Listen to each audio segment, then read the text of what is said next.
Okay, so the Robert Morris story is getting worse. Okay. Now I'm be honest, when it first came out, I was kind of like, all right, well, this happened a while back. Um, maybe it's not too relevant. But now the lady who this happened to, she said, no, no, no, let me clarify. I was 12. You know what I'm saying? Like, this is bad. This goes from okay, I slipped and messed up to no, bruh, you a pedophile. You know what I'm saying? And and that's bad. That's bad. That's really, really, really bad. And the challenging part, and I again I can go with a lot of people. I mean I can there's the challenging part is you want to have grace, right? You see, okay, this has happened a long time ago. Maybe all parties have been healed. Apparently not, which I think is a failure on the church at large for sure. But let's get into it. Let's get into what the survivor has come out and said, and uh, and then we'll kind of just go from there. Spoke to the accuser for the very first time. Cindy Clemishire read from Genesis Sunday. As for you, you meant evil against me, but God meant it for good, to bring it about that many people should be kept alive as they are today. That's the 54-year-old's prayer. Her story would bring about some good. She accuses Gateway Church pastor Robert Morris of molesting her from 1982 to 1987. The first time, she says, she was 12. Morris, a family friend, was in his early 20s, already married, already preaching. The story is gut-wrenching when I read it on paper, and I've been sharing for years. So just happens to be God's time, I think, for it to come to light. In a statement, Morris admits to inappropriate sexual behavior with a young lady, though he did not reference her age. It was kissing and petting, he said, and not intercourse, but it was wrong. 1987, Clemishire says she told a family friend who told her to tell her parents. He didn't come forward and confess. He was turned in. And when someone's turned in, what are they sorry for? Are they sorry because they got caught, or are they truly repentant of what they did? That's why she takes issue with Gateway Church elders who say Morris followed proper biblical steps and a lengthy restoration process. She says her family forgave Morris, but never gave him their blessing to preach again. Morris claims they did. I think that leaders can get caught up in feeling like it's our responsibility to protect God, and it's not. Their responsibility is to protect the people. Gateway. Well, okay. Oh man, she hitting it. Oh boy, man, that's so real. It's terrible. This is a bad situation, and that there wasn't true restoration, because when true restoration happens, um, you hope, right, that both parties involved gets true healing. And so, man, we can tell that there wasn't any healing counseling uh, on this young lady's side, even though she was a victim, right? I mean, it's terrible. And you hear the PR a little bit, right? The young woman, and she wasn't no young. This woman, she was a kid, man, kid, and he was a grown man with the family. That's terrible. That's terrible on so many fronts.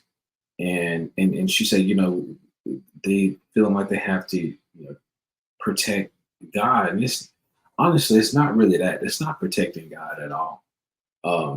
It's more about protecting the person in the church, and the face in the community. Truly, like when you really, really like get real about this thing, it's not about God. It's not about the person. It's about protecting the image of the church. It's about protecting that person, that leader involved. And unfortunately, especially when we get to big church, organized church, it's they do that. There's so many scandals that happen on the background, and I'm gonna be honest. This is why we don't let our kids spend the night at places, at people's houses, even if we know them. I don't care. Listen, I don't need the day that you decide that sin is going to overrun you, and my child don't need to be a part of your testimony. You know what I'm saying? Like it, you gotta be like that, man. And like, I mean, I have girls. I'm a girl dad, so this hits very, very close home. I don't want anything to happen to my kids without my ability to try my hardest, put my best foot forward to make sure my kids are in the best position to not be impacted by somebody's sin. You know what I'm saying? And I got more of a message here, but let's get back to the rest of this because I want y'all to hear what the rest of what she said. Church elders say since the resolution of this 35-year-old matter, there have been no other moral failures. Pastor Robert has walked in purity and has placed accountability measures and people in his life. The matter has been properly disclosed to church leadership. That's the Old Testament verse. Let me show you a New Testament verse. Morris did not preach Saturday. He'd already announced plans to turn over church leadership to his son next spring, though he said he would continue preaching some. In Tarrant County, I'm Matt Houston. That sounds pretty. And Morris has not been charged with the crime today. That sounds pretty. I don't know, man. I don't know, but he had a couple more seconds. So let's see. He said the sin was dealt with correctly by confession and repentance. Okay. All right. So let's check out the article. I'm gonna check out the article. Then it looked like the Christian Post posted something else today. So we'll go to the original article. Now let me give a disclaimer here. This article is triggering. It can be triggering if you are sensitive to this type of accounts. Man, I'm just gonna be real. There's kids that don't need to hear this. Don't bring them in. Oh, sorry. This is real. I personally don't even like reading it. I've heard it on a couple of channels, and I'm just like, ugh, it's bad. So this dropped Saturday on the 15th by the Christian Post, right? Am I sharing? Yeah, I'm sharing. Christian Post. And so Robet Morris, founding pastor of Gateway Church in South Lake, which attracts an estimated 100,000 worshipers weekly. Now, let me share this a little bit. So, again, the reason why this kind of jumped out to me is because when we first came on, my wife and I first got married, we went to a church that was involved with planting Gateway Church, and so it hits home a little bit, right? I know that our leadership was tight with that leadership, and I know I have friends who are part of planting this church in said cities, and so it hits home a little bit. It hits home a little bit for me because I mean this is right here in my backyard, right? What's it, 5 degrees from someone, we're a couple of degrees from him, as far as folks we know who we connected with, and the ministry has been a solid ministry, right? I don't really have to. I think we agree on a lot of doctrine, a lot of everything, So I really do appreciate Gateway's ministry, but the hard part is when things like this happen, things like this comes to surface, it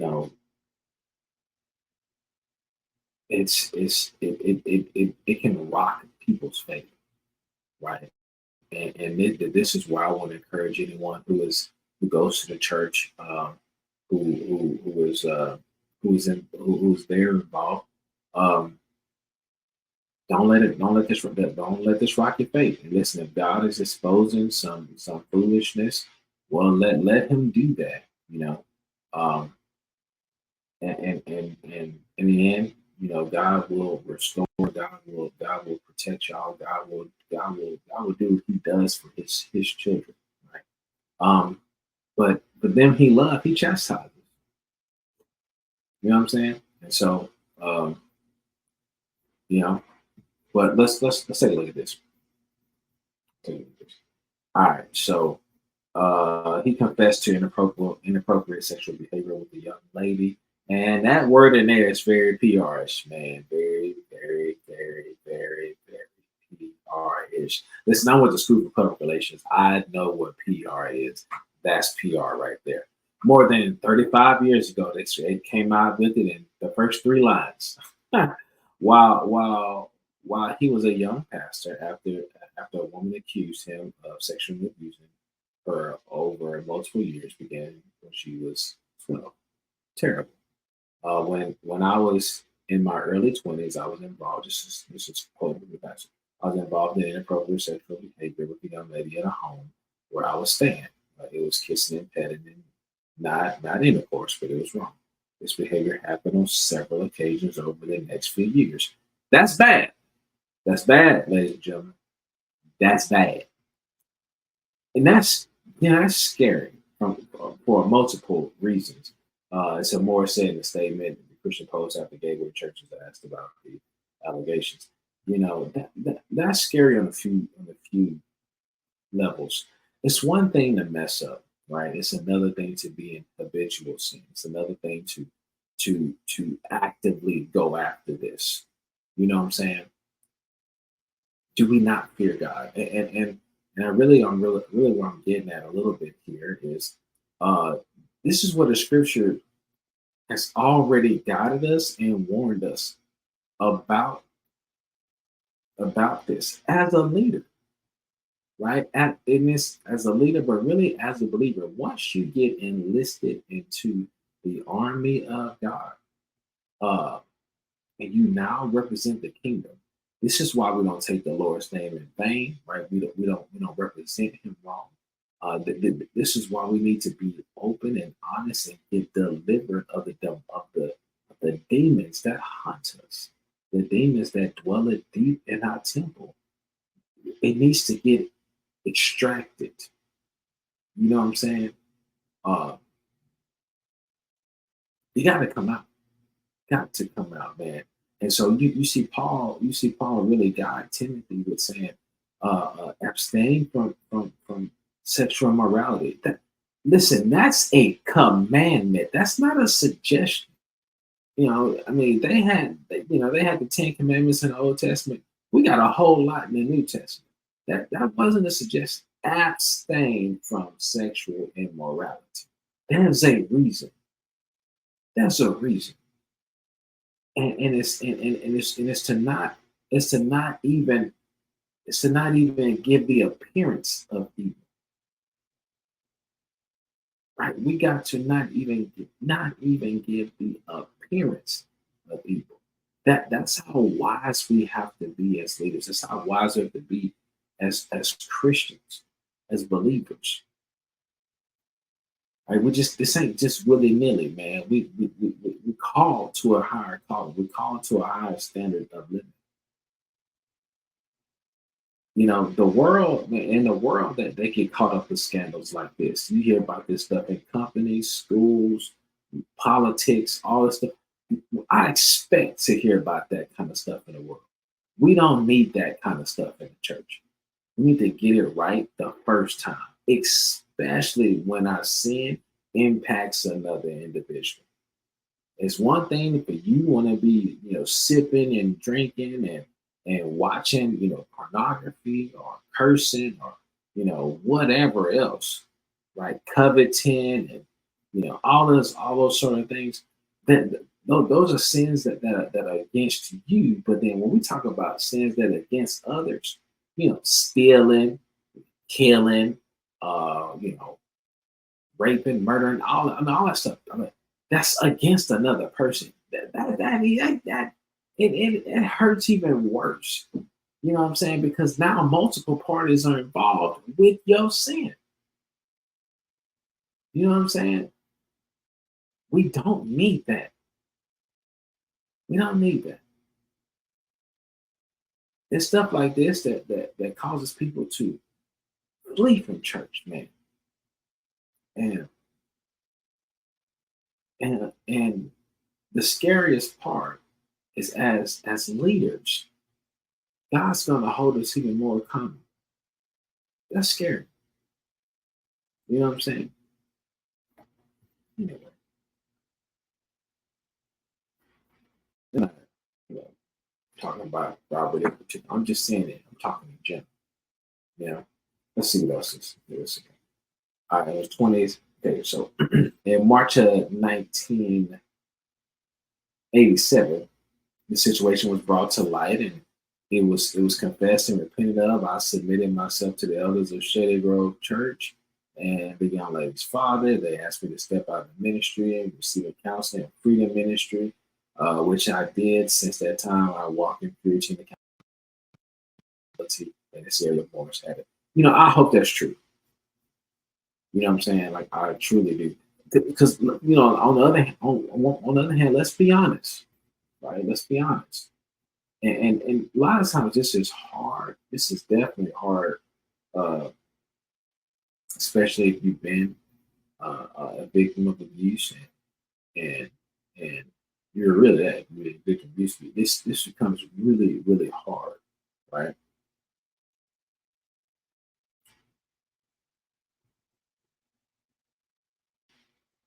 Here's the truth. Paul was a murderer, right? David was a murderer, a fornicator, right? And the Bible will describe David as a man after God's heart. He repented time and time. He came back running to Paul, repented, counted himself the least of them. You know what I'm saying? He was a murderer. You know, I think a lot of times people have a hard time with you know, they just want to take you out of ministry, throw you in the trash, you know, because because you were a sinner saved by grace. You know what I'm saying? And that's hard. It takes some maturity, right? That takes some healing and deliverance to be able to stand when a brother offends you and hurts you, right? You know, not making excuses and not letting anybody off the hook. You know, man's law is man's law, and that law is a representation of God's law. So when you break it and you do something that's worthy of punishment, well, it is what it is. And if by grace you get off, it was God's grace. If you go through the punishment, it's God's just. You know what I'm saying? Yeah. Let me see. Asked for forgiveness and the grace forgave me. Moore said the Moore's accuser, Cindy Clemshire, told what the Wartburg watched that he did sexually abuse her on December 25th, 1982, and continued with the abuse for 4.5 years after that. That's terrible. That's a long time, man. It's a long time. It's a long time. When contacted by CP on Saturday, the 54-year-old grandmother confirmed the details in the report, but insisted that she was no young lady. Morris was abusing her. Yeah, I mean, come on, let's just be honest. You know what I'm saying? Man, there's another video I saw where she was going a little bit more detail. of why I'm so such a slap in the face, and it might be in here too. So, and I am, of course, just appalled. I told CP on Saturday about the description of her as a young lady. I was 12 years old. I was a little girl. I was a very innocent little girl, and he was brought to our home. And he and his wife Debbie and their little boy Josh, and trusted and preached at my church with my dad. That my dad helped start and then began grooming all of us to do this. It's terrible, which took me decades to wrap my brain around as an adult. Man, so you hear, you had, okay, the elders visited with him and helped him out. What happened to her? Did y'all not counsel her? And I counsel her family? 2 people got hurt here.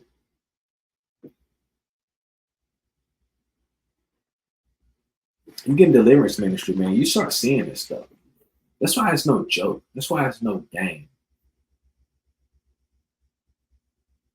I mean, when you see how many people have had demonic strongholds because of sexual abuse, it's heartbreaking. It's heartbreaking. It's even more heartbreaking when it's done by Christian leadership who they trust, or a person of leadership who they trust. You know what I'm saying? It's bad. And I've seen it in both females and males.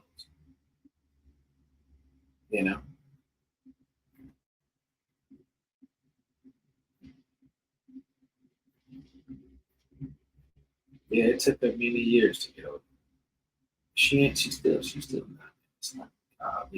Gloomshire said in her report to War why she had been that she had first met Morris at a youth revival in Tulsa, Oklahoma, in 1981 when he was a 20-year-old traveling evangelist. At that time, he was married to his wife Debbie and their son Josh.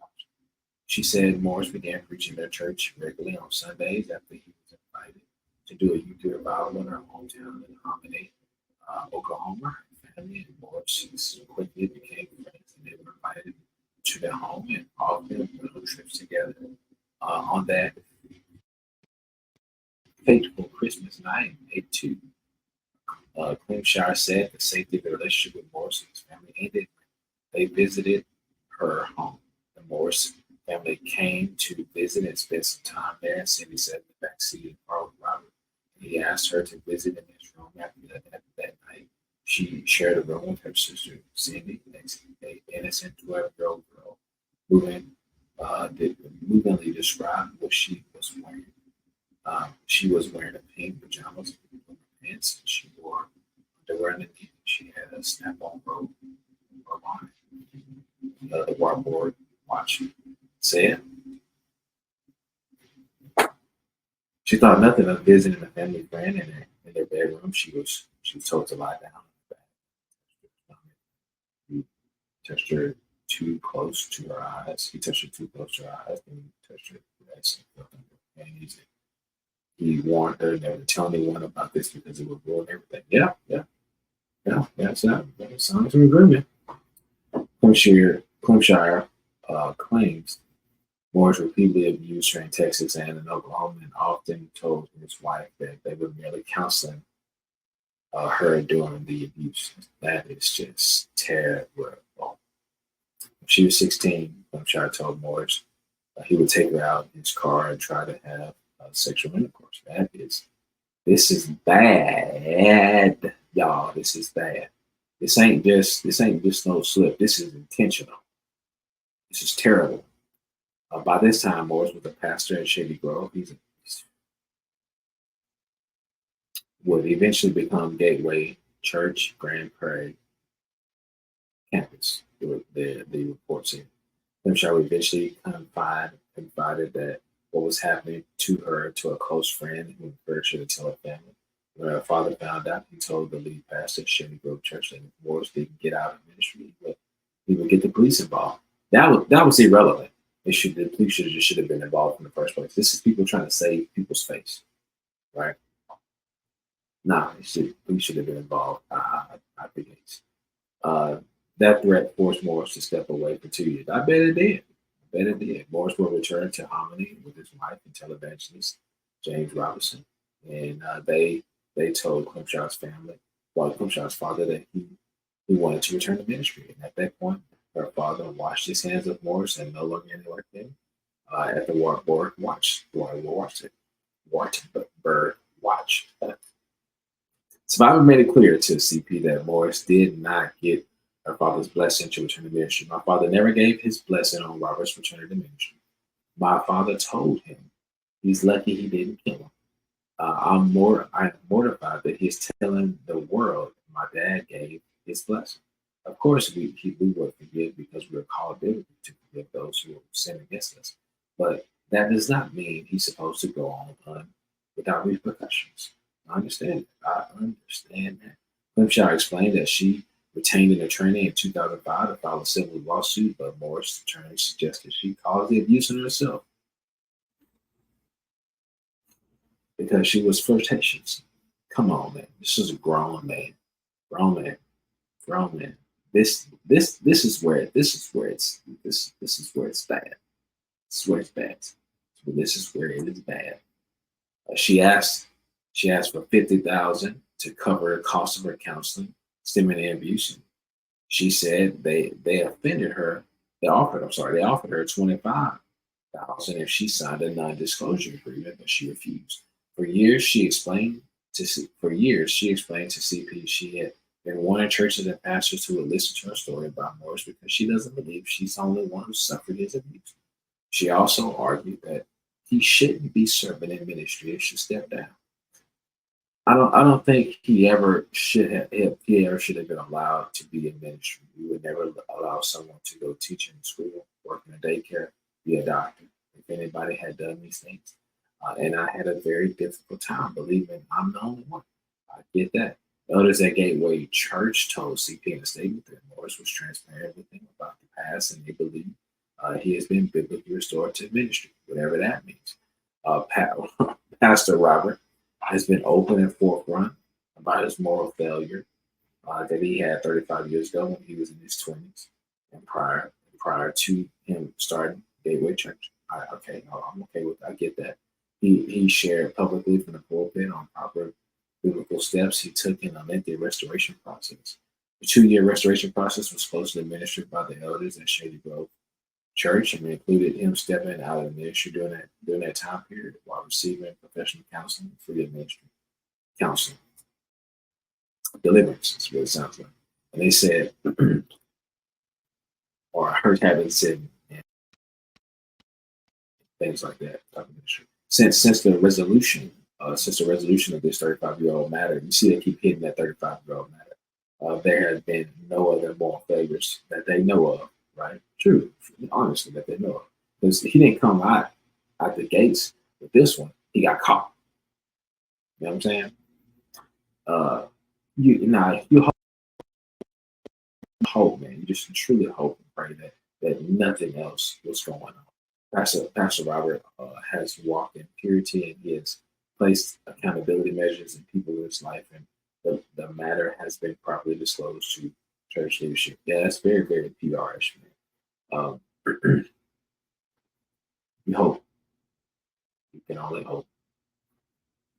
Then I think that so the Christian Post followed up with a new article today, Monday 17th. And we might pick up, see what they said, there. But man, it's tough, y'all. It's tough because I get it, right? At the end of the day, this young lady wants justice, and rightfully so. She has lived with this for years, and I always find it amazing that they counseled him, but nothing was said that they counseled her, and you hope that they did, but I get a sense that they didn't. And because I've been in church long enough, man. I've been in church long enough, and I've been a part of foolishness. You know what I'm saying? Like I remember hearing about stuff that didn't make sense. You're like, how are you a leader of the church and you doing this to your kids? You know what I'm saying? Like, this is bad. And then it's like, well, how are you a leader? And then you having other children outside of your marriage. You know what I'm saying? Like, that's bad. That's really, really bad. You know? And it makes it tarnishes our witness, man. Because why would someone come here when they can experience the same thing where they at? You know, what's the difference? That we sing some songs and we come out feeling a little better, but the same stuff is going on, the same money laundering, the same cover up sexual abuse and estranged marriages and kids out of wedlock, kids with other people, and you married. You know what I'm saying? Like this is bad. You know, and it's almost like that Solomon effect. You know, God blessed you. You started off, but then you go astray. And by the end of it, you become apostate. You know, it's terrible. Terrible. Go to being at Diddy parties. Terrible. Just terrible. What are we doing, y'all? I'm glad that God is exposing the foolishness in this church. So that was a new article. Let's see how Christian exposed me, because this thing that blew up. And it's all over. It's all over the internet, right? So they did an update post. Despite statements from elders of Gateway Church in South Lake, Texas, and the founding pastor Robert Morris suggesting that he stepped away in ministry for 2 years to undergo. Oh, let me go back to the title. Robert Morris recounted stepping away from ministry for 1 month in the 80s, coinciding with the abuse of preteen girls. See, they changed that language a little bit now. Preteen girl. Here we go. It's getting bad because the heat is on now. Social media grabbed this. It's burning like fire. The ship is coming down.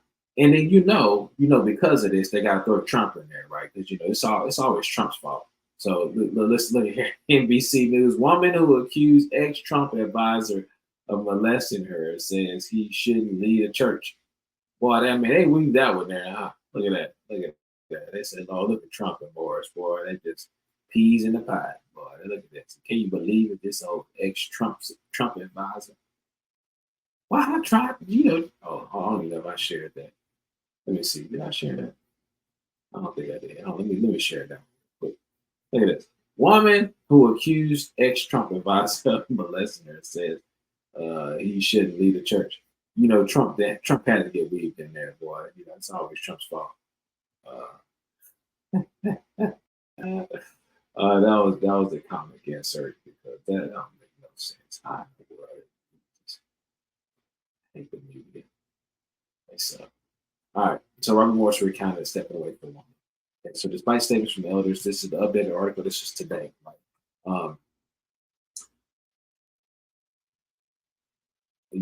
Despite statements from elders at Gateway Church in South Lake, Texas, the founding pastor Robert Morris suggested that he stepped away from the ministry for 2 years to undergo a carefully monitored restoration process following a moral failure.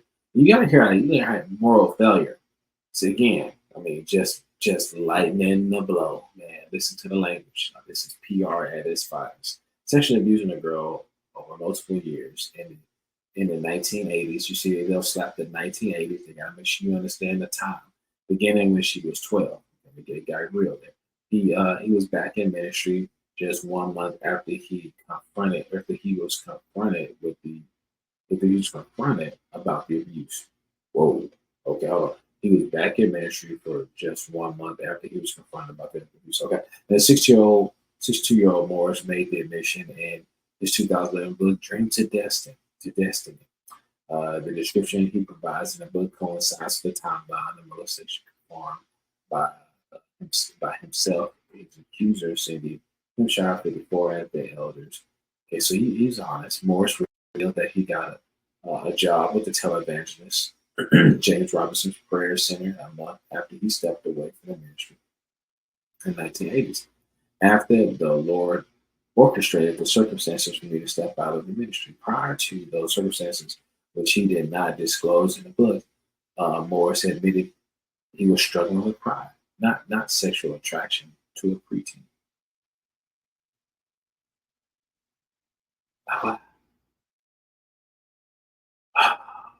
Okay. I didn't read the book, so I don't know. After a month away from the ministry, Moore stated that he felt that he had dealt with his pride sufficiently to make a comeback. He said he was having a hard time finding work with the skills he developed as a preacher and had only been able to get hired as a security guard. After a month of working night shifts as a security guard, Motel 6, I felt I had made great strides towards humility. I decided that perhaps I was ready to return to ministry, so I checked with James Robinson's ministry to see if they had any job openings. I was happy to discover they needed a morning supervisor at the precinct, 5 a.m. to 2 p.m. Morris wrote, that sure sounded better than a graveyard shift. I had been working at Motel 6, so I took the job. Morris revealed that only 10 months after he became saved at 19, and the now 80-year-old Robinson, founder of Life Outreach International, took him under his ministry and quickly made him associate evangelist. The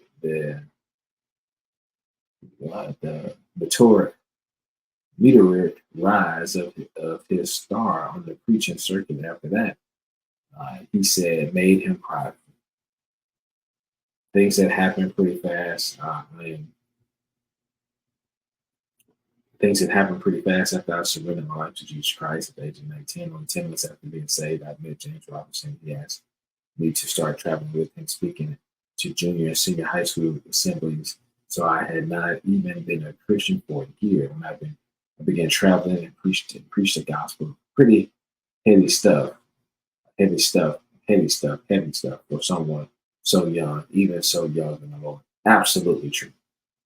See, Paul told Timothy one of the requirements of a deacon was that they not be fresh. They don't be new, right? That they've been seasoned in. And I tell you, people used to give us so much flack over the Kanye stuff because they was like, yeah, I'll just be no, man. Just because you get saved and you're famous, don't mean you're ready to just come out the gates with all kind of Christian stuff because you ain't walked this thing yet. You know what I'm saying? And people got so mad. I said, man, we need to give it some time because you know how Kanye is. I don't know if this brother real or not. And then, lo and behold, here we go. I guess a couple of years later, now he's creating all kind of sites to indulge in sin. I mean, it's just ridiculous, man.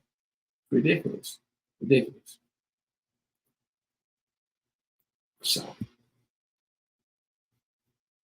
let's see. He's happened pretty fast. Okay, yep. I met Robinson. Okay, I read that already. Though I started out speaking in public schools, it wasn't long before I was preaching at crusades. Eventually, James was even gracious enough to give me a title, associate evangelist. Wow, I was only 20 years old, but because of my association with James, I was already involved in television, preaching to large crowds, and even had a little title to prove that I was a bona fide evangelist. It seemed to me that the favor of God was on everything I touched. And what a destiny lay before me, what could stop me now? Yes. Life Outreach International did not immediately respond to requests to comment. She posted on Monday after Hampshire made her abuse by Morris public last Friday. The megachurch pastor would admit that it was an inappropriate sexual behavior addiction that temporarily stopped his ministry. When I was in my early 20s, I was involved. Okay, yeah. So we said that same situation. I made copy and paste, right? All right.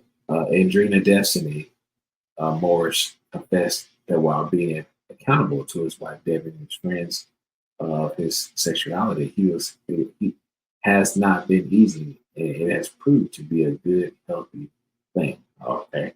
When I decided to make myself accountable to Debbie, we had been married for about 7 years. I sat her down and said to her, I need to come clean with you about my past. Okay. You know that I've had a moral past, but I want to tell you everything about the past. And God told her everything, and now I have a very bad past. I thought she would be shocked. I was actually afraid. Okay, yeah. So we got some sympathy stuff playing here. All right. So yeah, more PR. That's what I'm here. That's what I'm getting here.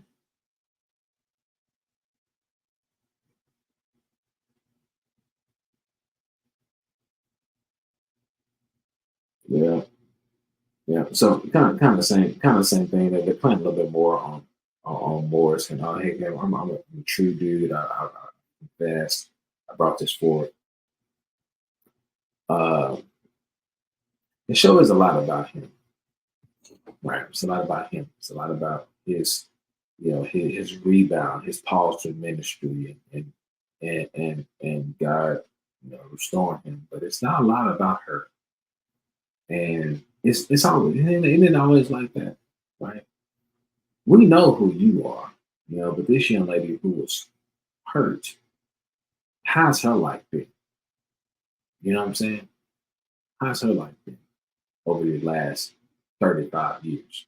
35-year-old sin, this 35-year-old mistake. How has that mistake impacted this lady's trajectory of her life? She was just a kid, and I think I heard her say in some interview where she the lawyer was like, or no, I think it was in the last one. Yeah, it was in the last one that she's being flirtatious. She's a kid, man. Get out of here. You know what I'm saying? Like, it's terrible. It's terrible. What should be done? I mean, I don't know. I don't know. But I think if there's to be some real restoration, there needs to be a for real straight up sit down conversation, come to Jesus moment with this young lady who has walked the terror from these events over this section of her life. You know what I'm saying? Like this it's terrible. That the disciples asked Jesus, how many times should we forgive our brother? He said 70 times 7. That's a whole lot of time. So is there forgiveness? Yes, there should be forgiveness all the way. But there also should be some real repentance. Right? Real repentance, real apology can go a long way because the enemy, it helps the enemy not have a foothold in neither your life or the victim's life. So y'all jump in the comments below. I want to know what you think about this. Personally, I think God is bringing the shit down. I think He is exposing things that's been going on in the dark. If there hasn't been no real repentance, He's the one who knows the heart. Right? He the one who knows the heart of all people involved with anything, any of these situations. He knows if there's been restoration, if there hasn't been. And God is getting His church together. So this is a call to take the word of God seriously, right? This is bigger than accountability. This is about having the fear of the Lord. Do you fear God with trembling? Not fear God from a reverence. I'm talking about fear God like I'm gonna die, feel God. Like yeah, there should be a healthy, solid fear of the Lord. For stuff just like this. So jump in the comments. Let me know what your thoughts are. And we'll see you in the next video.